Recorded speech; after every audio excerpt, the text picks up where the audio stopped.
how often do you observe that where, if people would just take a breath, relax, right? Evaluate the situation, maybe not be quite as whatever, grabby, um, and things would go so much smoother, right? I mean, they go so much better, but people don't do that. Why don't they do that, right? Why don't they?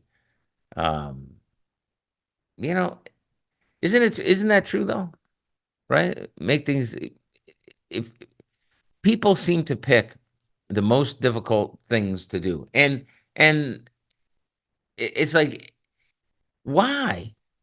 Why? Why not just, you know, things are so much simpler when you say, "Okay, this is what I gotta do. Let me just figure out the best way to let me just figure out the best way to do it." Right? When you do that, things can be a lot simpler. It's not that I mean, the world is not that hard. I mean, there are parts that are really hard. I'm not saying, I don't wanna, I'm not saying everything's easy because it's not. But why do we make things more difficult than they need to be? It seems to me that we do that a lot. And I'm not talking about, um, oh, well, for Christmas dinner you should, get takeout from McDonald's or something. I mean, I'm not saying that. I don't mean that. And that's not the hard stuff anyway. Doing stuff is not really the hard stuff, is it? Right? It's getting along. It's being a blessing to other people instead of a curse, right? I mean, how can you make yourself a blessing to other folks? And that does not mean just doing what they wish you know what I mean? It's not overindulging your kids, right? There's a guy, this Canadian guy who says, with regard to your children, right? You owe it to your children. I just love the way you owe it to your children to not let them do stuff that makes you not like them, right? And if you let your kids do stuff, that can be easy. See, this is why you got to get. It's not just do the easy thing all the time. It's not like that. But people do things that seem easy but make it all harder later on, right? So they indulge their kids, right? If you look around, you're in a shopping center or what have you, and you see people giving in to their kids, letting their kids be little jerks, right? Well, the problem with letting your kid be a little jerk is maybe they'll shut up now, right? Maybe they'll like, oh, thank you, mommy, or whatever. Okay. But you don't like it. You don't like when they are little jerks, okay? And when you let them get away with it, right, perpetuate that, well, guess what? Nobody else likes your jerky little kid either. I mean, what a terrible thing to send a kid into the world being a jerk.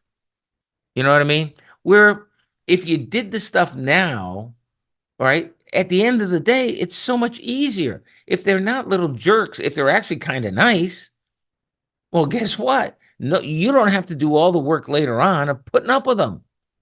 It's actually pleasing to see them, right? But you got to do the work now. Yeah, yeah, like anything else, I suppose, right? You got to do the work now so that later on it's nice. Don't let them get away with stuff, right? Don't let them be little jerk. Don't let them do things that you don't like. Because guess what? Nobody else likes it either, right? When you're, gathering around and I know it's as old. I mean, most of you guys are don't have little kids anymore, but you did, and it's what are you gonna do? Tell your kids how to raise their kids? Not a winner. But in the moment, it's not. But and this is what I mean. See, when you see the kid being a jerk, then it's easy to say, "Hey, your kid's being a jerk." Right? Now, understand, I don't. I've only got one grandkid so far, so I haven't been in this position of telling my daughter, "Don't let the kid be a jerk," and she's not going to do that anyway. But so So I'm giving advice more on observation than personal experience, right? But so many things in life, right? If you react in the moment, if you react in the moment, things don't go well, right? And so is it harder right now to have a conversation with your kids about what you did raising them? You know, I've been reflecting recently on the things that my parents did to raise myself and my kids, my siblings. We call ourselves, we're still the kids, you know, the eight of us. Well, and that's a marker, right? Because there was mom, dad, and the kids. The kids were on one side, mom and dad weren't. Now there are eight of us, okay, so you kind of understand. But they were a united front, okay, and and if you really wanted to get in trouble, go try go split them, right? Try going to one parent and like, "Oh, dad won't let me do this." It's like, "Oh," you know, it was like, "Oh, no." They were a united front, and it was us against them.